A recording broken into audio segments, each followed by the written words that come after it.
आदाब, आप सभी का इस्तकबाल है हमारे खास प्रोग्राम हेलो करियर में और मैं हूं आपके साथ तरन्नुम अली।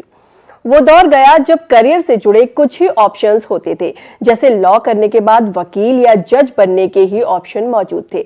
लेकिन आज इस प्रोफेशन में नए रास्ते खुल गए हैं। अपनी दिलचस्पी के हिसाब से आप फील्ड सिलेक्ट कर सकते हैं। गवर्नमेंट से लेकर प्राइवेट कंपनीज तक अपने यहाँ लीगल ऑफिसर, एडवाइजर, कंसल्टेंट को हायर करती हैं। अगर आप भी इस फील्ड में कदम बढ़ाना चाहते हैं तो सामने खुला आसमान है। लॉ से जुड़े करियर पर बात करने के लिए हमारे साथ हैं जामिया मिलिया इस्लामिया के training and placement officer doctor Rehan Khan Suri साहब। आपका इस्तकबाल है हमारे इस प्रोग्राम में। शुक्रिया। नाज़रीन, आप भी हमारे इस प्रोग्राम में शामिल हो सकते हैं। हमारे नंबर्स लगातार आपकी टीवी स्क्रीन पर फ्लैश हो रहे हैं। अगर आपका भी कोई सवाल है लॉ से जुड़ा कि लॉयर कैसे बने, या फिर कोई करियर से जुड़ा सवाल है, तो आप हमें कॉल कर सकते हैं। हमारे नंबर्स आपकी टीवी स्क्रीन पर फ्लैश हो रहे हैं। जैसे आज हम बात करेंगे कि वकील कैसे बने, तो सबसे पहले जानेंगे कि एक तो कैसे बने और इसके लिए क्या ऑप्शंस हैं, क्या स्किल्स होनी चाहिए। देखिए, मुझे लगता है कि वकील बनना शायद हम सारा बड़ा कॉमन, ये एक सब जानते हैं कि एलएलबी कर रहे हैं तो आप वकील बन सकते हैं। अभी जो एक नई चीज़ पिछले काफ़ी सालों से आई है वो है कि एक इंटीग्रेटेड प्रोग्राम इंट्रोड्यूस हुआ, जो आप 12वीं के साथ भी वकालत में जा सकते हैं। मिसाल के तौर पे कोर्स में जा सकते हैं। जैसे बीए एलएलबी एक इंटीग्रेटेड प्रोग्राम होता है जो 5 साल का प्रोग्राम है। आप 12वीं के बाद आप बीए एलएलबी में जा सकते हैं। उसके अलावा अगर आप ग्रेजुएशन के बाद करना चाहते हैं तो आपको 3 साल फिर पढ़ना है, वो एलएलबी होती है। अच्छा, इसी के साथ कुछ कॉलर्स हमारे साथ जुड़ गए हैं। पहले सवाल लेते हैं। हेलो, अस्सलाम वालेकुम मैम। जी वालेकुम सलाम, बताएं क्या सवाल है आपका। अस्सलाम वालेकुम मैम। जी वालेकुम सलाम, बताएं क्या सवाल है। मैं बीएससी 6th सेमेस्टर में हूँ, तो और मुझे जानना है कि मैं आर्ट्स में कुछ डिग्री करना चाहता हूँ, एमए। उसको किस सब्जेक्ट में अच्छा मतलब रहेगा मैम, रेहान सर से पूछना था। अच्छा, ये बताएं आप अभी जो बीएससी कर रहे हैं, जाहिर है आप साइंस से पढ़ रहे हैं और आप आर्ट्स में जाना चाहते हो, कोई खास वजह है या बस सिर्फ ऐसे ही आपको अच्छा नहीं लग रहा साइंस? मतलब मुझे सर ज्यादा शौक है कि मतलब मैं सोशल वर्क करूं सोसाइटी की। ठीक है, समझ गए। देखिए, आपके लिए 2-3 चीज़ें हम सजेस्ट करना चाहेंगे, खासतौर से बीएससी के बाद। जैसे आपने खुद कहा कि सोशल वर्क में आप जाना चाहते हैं, तो एमएसडब्ल्यू एक बहुत अच्छा प्रोग्राम आपके लिए हो सकता है। मास्टर्स में आप सोशल वर्क ऑप्ट कर सकते हैं। इसके अलावा आप एमबीए हेल्थ मैनेजमेंट, एमबीए जो एनजीओ मैनेजमेंट होता है वो आप ऑप्ट कर सकते हैं। इसी तरह से एमबीए, आपका कुछ एमबीए प्रोग्राम्स हैं जो एक्सक्लूसिवली डेवलपमेंट सेक्टर से रिलेटेड होते हैं, सस्टेनेबिलिटी पे भी होते हैं, वो भी आप ऑप्ट कर सकते हैं। बीएससी के बाद एक बहुत अच्छा कॉम्बिनेशन आपको मिलेगा। और अगर आप डेवलपमेंट सेक्टर में काम करना चाहते हैं तो जो आपका शौक़ है सर्व करने का सोसाइटी को, वो भी पूरा हो सकता है। आप MA in education planning and management में भी जा सकते हैं, वो भी आपके लिए एक अच्छा हो सकता है कि आप एजुकेशन के मैनेजमेंट में जा सकते हैं। इसी तरह की काफ़ी स्टडीज़ हैं जो डेवलपमेंट सेक्टर को कवर करती हैं। उस तरह का अगर आप प्रोग्राम करेंगे तो आपको सूट करेगा। जी, एक और कॉलर हमारे साथ जुड़ गए हैं। हेलो, अस्सलाम वालेकुम। जी वालेकुम सलाम, बताएं क्या सवाल है। अस्सलाम वालेकुम। वालेकुम सलाम, सवाल बताएं, क्या पूछना है आपको। लगता है किसी वजह से हमारा इनसे राब्ता नहीं हो पाया। आपने जैसे बताया था कि अगर कोई 12वीं के बाद करना चाहता है तो उसे कितने साल करना पड़ेगा, और कोई ग्रेजुएशन के बाद करना चाह रहा है तो उसे कितने साल करना पड़ेगा। 12वीं के बाद तो 5 साल का प्रोग्राम रहता है। आप बीए एलएलबी का आपको डिग्री मिलती है, और उसके लिए और ग्रेजुएशन के बाद आप 3 साल का कोर्स होता है। लेकिन जब आप इस तरह के प्रोग्राम में जाना चाहते हैं तो आपको एक कंबाइंड लॉ एडमिशन टेस्ट, जैसे क्लैट के नाम से जानते हैं, वो देना होता है। जी, अच्छा, जैसे किसी ने लॉ कर लिया है तो क्योंकि कोई भी आज प्रोफेशन हो, कहीं भी कोई करियर बनाना चाह रहा हो तो उसमें भी अलग अलग फील्ड है। तो अगर किसी ने लॉ कर लिया है तो वो कैसे चुनेगा कि उसे किस फील्ड में जाना है। बिल्कुल सही है। देखिए, कुछ कॉलर्स की हम मेरे ख्याल से जवाब दे दें, उसके साथ इस सवालों के जवाब बिल्कुल, कई कॉलर्स हमारे साथ जुड़े हुए हैं।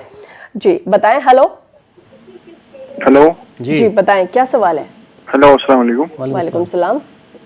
जी मैम, हम कश्मीर से बोल रहे हैं। जी बताइए।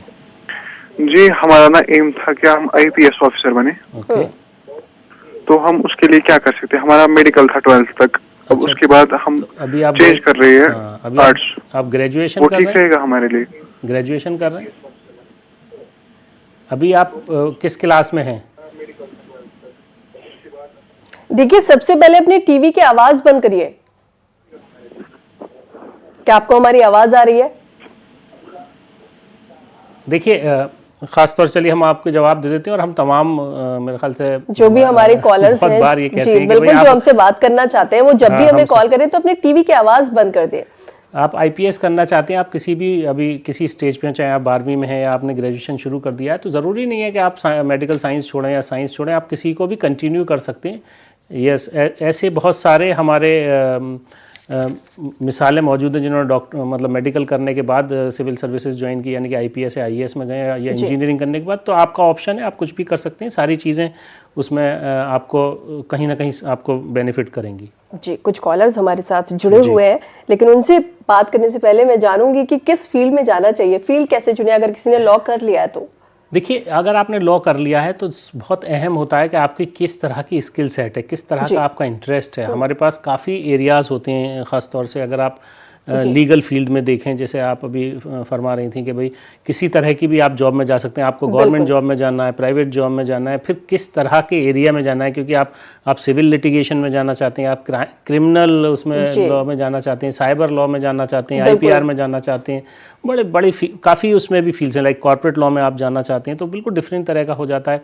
या आप जुडिशरी सर्विसेज को ऑप्ट करते हैं, या आप कोई लीगल कंसल्टेंट बन के, जो ख़ास तौर से हमारे यहाँ अभी जिस तरह की गिग इकोनॉमी इवॉल्व हो रही है, लोग परमानेंट जॉब में नहीं जाना चाहते, वो सिर्फ कंसल्टिंग में रहना चाहते हैं, तो हर तरह का आपके पास ऑप्शन होता है। जी, तो क्या किसी भी फील्ड को चुनने से पहले अपनी स्किल्स को पहचाने कि आप में क्या खूबी है, उसी हिसाब से आप उस फील्ड में जाएं? बिल्कुल, देखिए ये बहुत अहम होता है। मिसाल के तौर पे आपको बहुत अच्छा आपकी मजबूत कहते हैं ना, आपके पढ़ने जो रीडिंग स्किल्स बहुत मजबूत हैं, या इन डेप्थ आप पढ़ाई करते हैं, आपकी कमांड है सब्जेक्ट पे, या जी। ख़ास तौर से अंग्रेज़ी पे आपकी कमांड है, इस तरह की चीज़ें आपको कॉर्पोरेट लॉ में बहुत बेनिफिट करती हैं, जी। क्योंकि वहाँ पे ड्राफ्टिंग बहुत स्ट्रॉन्ग चाहिए, आपको ज़्यादा पढ़ना होता है, आपकी अंडरस्टैंडिंग थोड़ी डीपर होनी चाहिए। इस तरह की चीज़ अगर आपका मिजाज है, तो मुझे लगता है जो रिसर्च ओरिएंटेड टाइप की जो मिजाज होता है, हाँ। वो अगर है, तो मुझे लगता है कि आपको ख़ास तो तौर से आप वकील कॉर्पोरेट बन लॉ सकते के लिए, हैं। वकील तो आप जाहिर है आपका इंटरेस्ट है वकील बनने में, तो आप बन जाएंगे, लेकिन आपको मेहनत बहुत करनी और है। ये खूबियां आप में होनी चाहिए। जी, जी। कुछ कॉलर्स हमारे साथ हैं। हेलो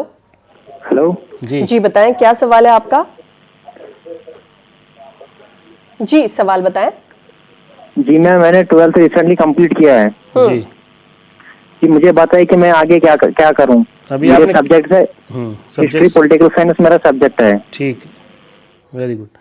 देखिए, हिस्ट्री पॉलिटिकल साइंस के लिए बहुत सारे ऑप्शंस होते हैं। इम्पॉर्टेंट ये है कि आप किस तरफ जाना चाहते हैं। अगर आप अपने आप को किसी गवर्नमेंट जॉब की तरफ आप देखते हैं, या आप टूरिज़्म की तरफ जाना चाहते हैं, तो हिस्ट्री बहुत सूट करती है। ख़ास तौर से हमारे टूरिज़्म एंड ट्रैवल मैनेजमेंट के कोर्सेज़ को आप उसको ऑप्ट कर सकते हैं। और मैं ख़ास तौर से यहाँ बताना चाहूँगा कि जामिया मिल्लिया इस्लामिया का department of hospitality and tourism management का एक बड़ा अच्छा डिपार्टमेंट है। वहाँ पर डिप्लोमा और ग्रेजुएशन सारे लेवल के प्रोग्राम्स हैं, वो आप ऑप्ट कर सकते हैं। वरना अगर आपका इंटरेस्ट थोड़ा सा भी पॉलिटिकल साइंस की तरफ है, तो पॉलिटिकल साइंटिस्ट बनना एक आजकल बहुत अच्छा एक स्कोप है, आप बीए पॉलिटिकल साइंस ऑप्ट कर सकते हैं। जी, इस दौरान कुछ और कॉलर्स हमारे साथ जुड़ गए हैं। Hello hello. हेलो, अस्सलाम वालेकुम। वालेकुम सलाम, बताएं क्या सवाल है? जनाब, मैं जम्मू कश्मीर से बोल रहा हूँ। जी, फरमाइए।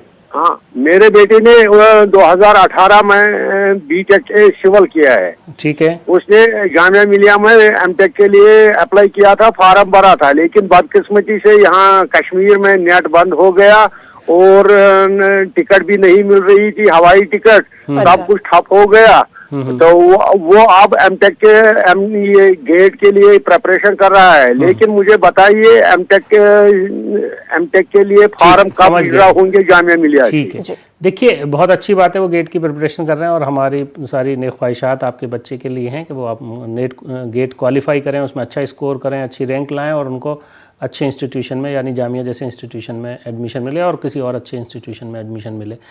लेकिन जहाँ तक आप जामिया मिल्लिया इस्लामिया के फॉर्म्स की बात कर रहे हैं, अभी जामिया मिल्लिया इस्लामिया के फॉर्म्स अनाउंस नहीं हुए हैं, लेकिन उम्मीद ये है कि जल्द ही अनाउंस हो जाएंगे। जैसे ही अनाउंस होंगे, हम ज़रूर कोशिश करेंगे आपको अपने प्रोग्राम के थ्रू बताने की कि फॉर्म्स आ गए। और अच्छी बात यह है कि आप उसके लिए अलग से एग्ज़ाम होता है एंट्रेंस का, वो भी दे सकते हैं सेपरेटली। अगर गेट में किसी वजह से क्वालिफाई नहीं करते, तो एमटेक का एक अपना एग्ज़ाम होता है, वो अगर क्वालिफाई करते हैं तब भी उनको एडमिशन मिल सकता है। जी, एक कॉलर हमारे साथ और है। हेलो हेलो हेलो जी, बताएं क्या सवाल है आपका? वालेकुम अस्सलाम। मैंने 12th क्लियर किया है मैडम जी, तो मेडिकल था मेरा सब्जेक्ट। ठीक है। क्या करना चाहते हैं आप? मैं बता रहा हूँ आपको, मैं आगे क्या करूँ। अच्छा, देखिए आपके पास, जैसे आपने बताया मेडिकल स्ट्रीम से आपने 12th किया है, आपके पास बहुत सारे ऑप्शंस हैं। बहुत सारे बच्चों को कन्फ्यूजन रहता है कि MBBS या BDS या कुछ और ही, उनको सिर्फ चंद कोर्सेज होते हैं, लेकिन अभी काफ़ी variety of the courses available होते हैं। कुछ हम कहते चलें कि जैसे फिजियोथेरेपी भी अपने आप में एक अच्छा कोर्स होता है, वो भी आप ऑप्ट कर सकते हैं। इसके अलावा अगर आप जल्दी जॉब में जाना चाहते हैं और आपका थोड़ा सा भी टेक्निकल बेंट ऑफ माइंड है, तो हमारे यहाँ जामिया मिल्लिया में भी और जगह पे, बहुत सारी जगह पे जो वोकेशनल बी वॉक होता है, इलेक्ट्रोफिजियोलॉजी में है, वो एक बहुत अच्छा प्रोग्राम है 3 साल का। उसके अलावा B Voc medical lab technology में, या मेडिकल लैब टेक्नोलॉजी में आप BSc भी कर सकते हैं, ऑप्टोमेट्री ऑप्ट कर सकते हैं। ऑप्टोमेट्री भी एक अच्छा ऑप्शन हो सकता है, वो भी जनरली लोग थोड़ा सा उसकी तरफ नहीं जाते, वो भी एक अच्छा ऑप्शन है काफ़ी। फिजियोथेरेपी एक अच्छा ऑप्शन है ये। उसके अलावा आपके पास डेंटिस्ट्री है और नर्सिंग है, बहुत सारे एरियाज़ हैं और बहुत सारे टेक्निकल कोर्सेज़ हैं जो BSc को लेके हैं। मिसाल के तौर पे डायलिसिस टेक्निक्स पर, या इमरजेंसी सर्विसेज पर, या ऑपरेशन थिएटर टेक्निक्स पर, इन पर BScs भी होती हैं, वो भी आप ऑप्ट कर सकते हैं। जी, कुछ और कॉलर्स हमारे साथ जुड़ गए हैं। हेलो हेलो हेलो, अस्सलाम वालेकुम। जी, वालेकुम सलाम। बताएं क्या सवाल है? जी डॉक्टर साहब, मेरा छोटा भाई है, उसने 12th किया है नॉन मेडिकल। अब वो जाना चाहता है अलीगढ़ मुस्लिम यूनिवर्सिटी, वो जाना चाहता है BA ऑनर्स के लिए। उसके लिए क्या सही है? BA ऑनर्स करना चाहते हैं? जी जी BA ऑनर्स करना चाहता है अलीगढ़ मुस्लिम। देखिए बहुत अच्छा है आजकल, और ख़ासतौर से BA ऑनर्स में भी कौन सा सब्जेक्ट चुनना है ये बच्चे के ऊपर डिपेंड करता है, और इंग्लिश ऑनर्स आजकल एक बहुत अच्छा ऑप्शन हो सकता है। उसके अलावा बहुत सारी लैंग्वेजेस हैं, हम जनरली सजेस्ट करते हैं कि लैंग्वेजेस अगर आप ऑप्ट करते हैं तो आजकल काफ़ी उसका स्कोप है। मिसाल के तौर पे टर्किश जैसे एक लैंग्वेज है जो काफ़ी इमर्ज कर रही है। इसके अलावा भी कोई अपनी चॉइस अगर उनकी ख़ास तौर से लैंग्वेजेस को लेके है तो कर सकते हैं। अलीगढ़ मुस्लिम यूनिवर्सिटी जा सकते हैं, जामिया मिल्लिया जा सकते हैं। इसके अलावा JNU भी एक अच्छा ऑप्शन हो सकता है लैंग्वेजेस के लिए, वो अप्लाई करें। और अभी जिस तरह से फॉर्म्स नहीं आए, उम्मीद यही है कि आने वाले 15 दिन में फॉर्म्स कहीं ना कहीं अनाउंस हो जाएंगे। जी, एक और कॉलर हमारे साथ है। हेलो हेलो जी, बताएं क्या सवाल है आपका? जी मैडम, मैं जम्मू कश्मीर से बोल रहा हूँ, मोहम्मद इसाक। जी जी जी, सवाल बताएं। जी देखिए, अपने टीवी की आवाज बंद करिए और फिर हमसे सवाल पूछिए। जी हेलो मैडम। जी जी, बताएं क्या सवाल है, क्या पूछना है आपको? जी मैडम, मुझे पूछना ये है कि मैंने 12th पास करके रखा है, तो मैं आगे ग्रेजुएशन कोर्स के लिए अप्लाई करना चाहता हूँ, लेकिन मेरे दिमाग में ये नहीं आ रहा मैं कौन सा कोर्स लूँ। ग्रेजुएशन कोर्स में आज तो यहाँ 4 साल लगते हैं, और मैं चाहता हूँ कि मेरे 3 साल में ग्रेजुएशन कोर्स कंप्लीट हो जाए। तो इसके लिए मुझे कौन से स्टेप करने होंगे, कौन से कोर्स के लिए जाना? आर्ट्स का मुझे इंटरेस्ट आर्ट्स में है। जी, देखिए आर्ट साइड में आपके पास बहुत ऑप्शंस होते हैं, और BA आप प्रोग्राम पास से, BA पास जैसे होता है जिसमें जनरल कोर्सेज होती हैं, उसके अलावा कोई आप ऑनर्स कोर्स करते हैं, मिसाल के तौर पर सोशियोलॉजी, पॉलिटिकल साइंस, हिस्ट्री, या लैंग्वेजेस में आप जाना चाहते हैं, कोई भी प्रोग्राम आप करते हैं, लेकिन आपकी नज़र जो है अपने एंड करियर पे होनी चाहिए। आप क्या करना चाहते हैं फाइनली। अगर आप किसी तरह की भी जॉब में जाना चाहते हैं, उससे रिलेटेड आपको कोर्स करना चाहिए। और अगर आप जनरल BA भी करते हैं, उसके बाद आप मास्टर्स फिर कोई ना कोई अपना ऑप्ट कर सकते हैं जिस भी लाइन में जाना है। तो आप बेहतर ये है कि अच्छा इंस्टीट्यूट आइडेंटिफाई करिए, वहाँ आप एडमिशन लेने की कोशिश करिए। BA जनरल भी कर लें तो उसके बाद आप अपना मास्टर्स किसी स्पेशलाइजेशन में ऑप्ट कर सकते हैं। जी, कुछ और कॉलर्स हमारे साथ जुड़ गए हैं। हेलो अस्सलाम वालेकुम सलाम।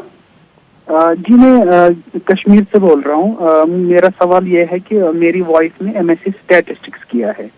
अच्छा, और मैं जानना चाहता हूँ कि मतलब और क्या कोई एडिशनल कोर्स वो कर सकते हैं ताकि जॉब प्रोस्पेक्टस जो है वो ज्यादा बढ़ जाए उनकी। देखिए ख़ास तौर से हम ये सजेस्ट करेंगे कि आपको कुछ सॉफ्टवेयर्स की नॉलेज ज़रूर होना चाहिए। ख़ासतौर कंप्यूटर बेस्ड अंडरस्टैंडिंग अगर बढ़ती है तो बहुत सारे आजकल सॉफ्टवेयर्स होते हैं। आपका बैकग्राउंड स्टैटिस्टिक्स का है, उसके साथ अगर कुछ अच्छे सॉफ्टवेयर्स की नॉलेज हो तो अच्छे जॉब प्रोस्पेक्ट्स आपके पास हो सकते हैं। जी, कुछ कॉलर्स हमारे साथ जुड़े हुए हैं, लेकिन इनसे बात करेंगे। पहले ये बात करेंगे कि अगर कोई लॉ के फील्ड में अपना करियर बनाना चाह रहा है तो जाहिर सी बात है उसे क्लैट की तैयारी भी करनी पड़ेगी, और ये बहुत इंपॉर्टेंट चीज़ है।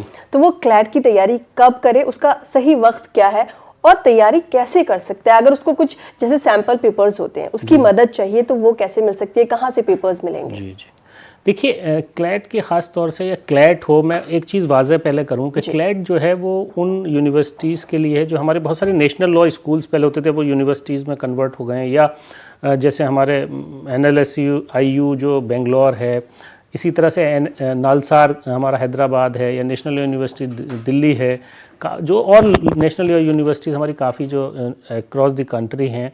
इसके अलावा कुछ और प्रोमिनेंट इंस्टीट्यूट्स हैं जो क्लैट के थ्रू बेसिकली रिक्रूटमेंट वो एडमिशन लेते हैं। उसके अलावा हमारे पास जैसे जामिया मिल्लिया इस्लामिया है, अलीगढ़ मुस्लिम यूनिवर्सिटी है, या जामिया हमदर्द ने भी अपना अभी प्रोग्राम BA LLB शुरू किया है पिछले साल से। ये सारे लोग अपना टेस्ट कंडक्ट करते हैं।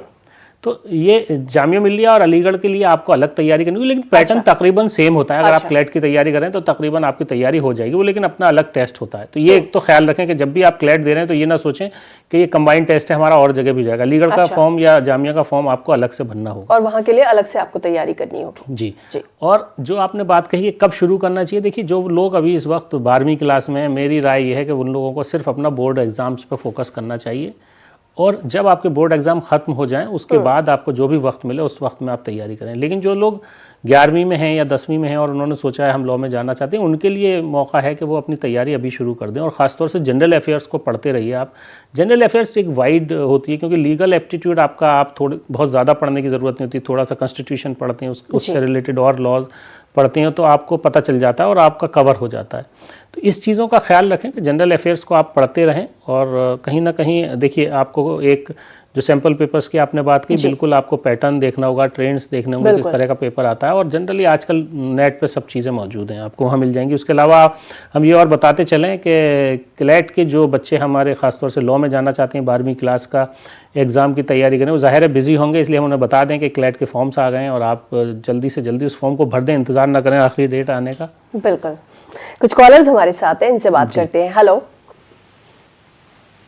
हेलो हेलो, अस्सलाम वालेकुम। जी वालेकुम सलाम, बताएं क्या सवाल है आपका? जी सर, मैंने बीटेक किया हुआ है सिविल इंजीनियरिंग में। ठीक है सर? ठीक है, ओके सर। सर मैं आर्किटेक्चर में अब आगे जाना चाहता हूँ, तो उसके लिए मैंने 2-3 कोर्सेज किए हैं, जैसे कि स्कैड प्रो, रिविट, AutoCAD। मैं इसी फील्ड में आगे जाना चाहता हूँ, तो अब मैं और क्या कर सकता हूँ?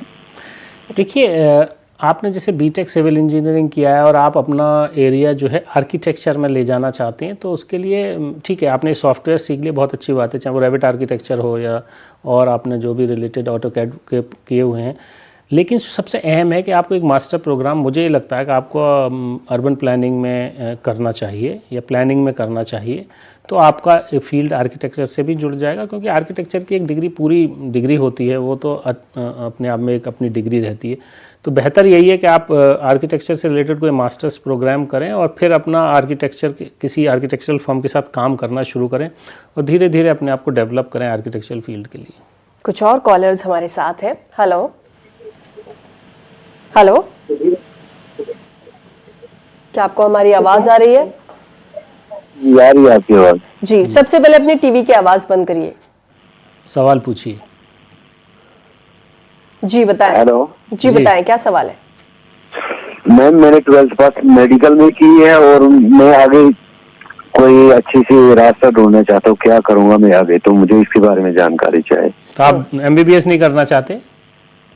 नो सर, MBBS नहीं करना चाहता, और कोई रास्ता हो तो मुझे बता दीजिए। अच्छा, बायोटेक्नोलॉजी आपके लिए अच्छा ऑप्शन हो सकता है, बायो साइंसेज अच्छा ऑप्शन हो सकता है, लाइफ साइंसेज में आप अपना करियर बना सकते हैं। देखिए ये बहुत अहम होता है कि आपको ये समझना होगा आपका इंटरेस्ट किस में है। बहुत सारे एरियाज होते हैं, आपने अभी 12th किया है, आप ग्रेजुएशन कर सकते हैं, नॉर्मल आप साइंसेस के साथ करिए अपना, लाइक बॉटनी से या जोलॉजी से आप अपना बैचलर्स करिए, उसके बाद मास्टर्स में आप बहुत सारी कोई भी लाइन चुन सकते हैं, या अगर आपको लगता है बायोटेक्नोलॉजी आपको अच्छा लगता है, रिसर्च में जाना अच्छा लगता है, तो उस तरह के कोर्सेज को चुन सकते हैं। लेकिन सबसे अहम है कि आपको समझना होगा कि आप किस तरफ जाना चाहते हैं। बिल्कुल, और इसके अलावा कई सारे ऐसे कॉलेजेस हैं जहां फॉरेस्ट्री भी है, तो मेरे ख्याल में वो भी एक अच्छा ऑप्शन है। जी बिल्कुल अच्छा ऑप्शन है, अगर आप उसमें जाना चाहते हैं तो उसमें ग्रेजुएशन होता है, वो भी आप कर सकते हैं, और डिपेंड करता है आपका इंटरेस्ट किस में, आप एग्रीकल्चर साइंसेज में चले जाइए। जी बिल्कुल। कुछ और कॉलर्स हमारे साथ हैं। हेलो, अस्सलाम वालेकुम। जी वालेकुम सलाम, बताएं क्या सवाल है आपका? जी मैं JNK से बोल रहा हूँ। मैं बैंक में काम करता हूँ और मैं जानना चाहता हूँ कि क्या जामिया मिल्लिया इस्लामिया में रिसर्च बैंकिंग में वर्किंग प्रोफेशनल्स के लिए कोई रिसर्च प्रोग्राम वगैरह है। आपकी क्वालिफिकेशन क्या है? जी मैंने MBA किया है। MBA किया हुआ है, ठीक है जी। देखिए हमारे पास एक MSc भी है जो बैंकिंग एंड फाइनेंशियल रिसर्च में होती है, अभी शुरू की है हम लोगों ने, पिछले साल ही इंट्रोड्यूस किया है इकोनॉमिक्स डिपार्टमेंट में। इसके अलावा अगर आप डॉक्टरेट करना चाहते हैं तो उसके लिए आप बिल्कुल हमारे पास फाइनेंस से आप अपने PhD किसी भी पर्टिकुलर सब्जेक्ट किसी टॉपिक पे आप कर सकते हैं। फाइनेंस का पूरा डिपार्टमेंट है सेंटर फॉर मैनेजमेंट स्टडीज़ में। जी, एक और कॉलर हमारे साथ है। हेलो। हेलो जी बताएं क्या सवाल है? अस्सलाम वालेकुम। वालेकुम सलाम। मैम एक्चुअली मैं BTech सिविल हूँ और उसके बाद मेरा गेट एग्जाम भी क्वालिफाई। Very good. तो लेकिन समझ नहीं आ रहा है कि मतलब आगे क्या करें। मतलब ऐसा लग रहा है कि कोई मतलब जो स्कोप है सिविल का मतलब बहुत कुछ कम है। ठीक है, हम समझ गए। देखिए आप गेट क्वालिफाइड हैं, मेरी राय ये है, ये नहीं पता अभी आपकी कितनी मेरिट, किस मेरिट में क्या रैंक है, लेकिन आपको अप्लाई करना चाहिए अच्छे प्रोग्राम्स में, खासतौर से इन्वायरमेंटल रिलेटेड प्रोग्राम या वाटर मैनेजमेंट में, क्योंकि आजकल इन्वायरमेंट और वाटर मैनेजमेंट में या सस्टेनेबिलिटी में काफ़ी जॉब्स भी हैं और अच्छा ग्रोथ भी है। तो मुझे लगता है कि आपको ख़ासतौर से IITs वगैरह में भी अप्लाई करना चाहिए और जहाँ पर भी इन्वायरमेंट से रिलेटेड प्रोग्राम्स हैं वहाँ MTech में अप्लाई करिए।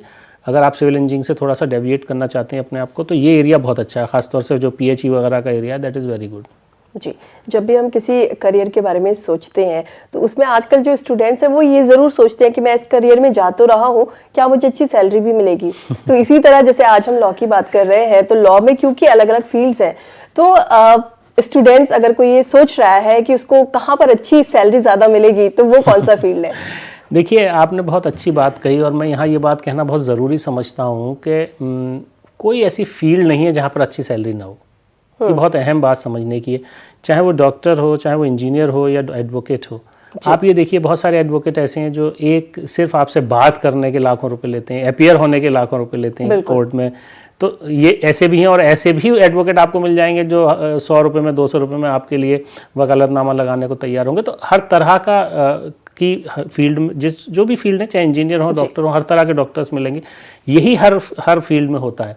तो ये बहुत अहम होता है कि आपका स्किल सेट कैसा है। बार काउंसिल की एक स्टडी है, उसमें वो ये कहते हैं कि भाई हमें सिर्फ 20 जो लोग रजिस्टर्ड हैं उनके पास, उसमें सिर्फ 20% लोग ऐसे हैं जो रियली अच्छे एडवोकेट्स हैं और जो उस लेवल के एडवोकेट्स हैं जिस तरह के एडवोकेट्स चाहिए। तो अच्छे एडवोकेट्स की हर जगह ज़रूरत है। और जितनी बड़ी फर्म्स हैं, ख़ासतौर से देखिए मल्टीनेशनल कंपनीज़ हैं या बड़ी लॉ फर्म्स हैं, उसमें जो भी लोग जो ख़ासतौर से लीगल एक्सपर्ट्स को या लीगल कंसल्टेंट्स को अपॉइंट करते हैं, वो सारे कुछ ऐसी स्किल सेट है उसको देखना चाहते हैं। वो सब्जेक्ट नॉलेज होती है, वो कम्युनिकेशन होता है, उसके अलावा आपकी अपीयरेंस होती है, आपका प्रेजेंटेशन होता है, आपको सब्जेक्ट पे अपने कमांड होती है। ये सब चीज़ें हैं जो मिलके एक अच्छा एडवोकेट बनता है। और अगर आप अच्छे एडवोकेट हैं तो सैलरी इज़ नो बार, बिल्कुल अच्छी मिलेगी। जी। कुछ कॉलर्स हमारे साथ हैं। हेलो हेलो, क्या आपको हमारी आवाज़? जी बताएं क्या सवाल है? जी मैं जाहिद बोल रहा हूँ कश्मीर से। जी जाहिद साहब बताइए। जी बताएं। जी मैंने recently master political science complete किया है। ठीक है जी। जी मैं अब सर से ये सवाल करना चाहता हूँ कि मैं आगे क्या करूँ, PhD के लिए अप्लाई करूँ या किसी कॉम्पिटिटिव एग्जाम के लिए तैयारी करूँ? देखिए ये बात हम अभी इससे पहले भी कह रहे थे कि अगर आप इमीडिएट जॉब में जाना चाहते हैं तो पॉलिटिकल साइंटिस्ट्स एक बहुत ही एक नई एक तरह की जॉब्स इवॉल्व हुई हैं। लेकिन अगर उसमें आप जाना चाहते हैं तो बहुत सारी ऐसी ऑर्गेनाइजेशंस हैं, बहुत सारी ऐसी फर्म्स हैं जो इस तरह के लोगों को हायर करती हैं जहाँ पे आप जा सकते हैं। लेकिन उसमें थोड़ा सा आपको एक स्किल सेट खासतौर से कंप्यूटर रिलेटेड डेवलप करना होगा। एक दूसरा, अगर आप जैसा आपने कहा भी कि मैं रिसर्च में जाऊं या नहीं जाऊं, हम हमेशा रिकमेंड ये करते हैं कि आपको रिसर्च में जाना चाहिए। जितनी अच्छी तरह से आप अपना स्कोप को बढ़ा सकते हैं रिसर्च में जाके। और मैं तो ये कहूँगा कि अगर आप अच्छी यूनिवर्सिटी से रिसर्च करते हैं, यानी कि इंडिया में भी जो टॉप यूनिवर्सिटीज़ हैं वहाँ से आप अपना रिसर्च करें, या हिंदुस्तान से बाहर जो अच्छी यूनिवर्सिटीज़ हैं वहाँ से कोशिश करें, क्योंकि PhD के लेवल पे आपको फेलोशिप्स भी मिलती हैं। कोशिश यही करें, आप नेट सबसे पहले दें, हम तो ये राय देंगे आप JRF में क्वालिफाई करें, उसकी फ़ेलोशिप लें, या हिंदुस्तान से बाहर की जो फेलोशिप्स होती हैं उनमें जाएँ और वहाँ से अगर आप PhD करते हैं तो बहुत अच्छा करियर आपका डेवलप हो सकता है। जी, एक कॉलर हमारे साथ जुड़ गए हैं। हेलो,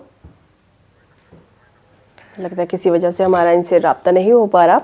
डॉक्टर रिहान खान सूरी साहब, आप हमारे स्टूडियो में आए और तमाम कॉलर्स के सवालों के जवाब आपने दिए। आपका यहाँ आने के लिए बहुत बहुत शुक्रिया। Thank you. नाज़रीन, आपसे फिर मुलाकात होगी अगले हफ्ते। तब तक हमें दीजिए इजाज़त। आदाब।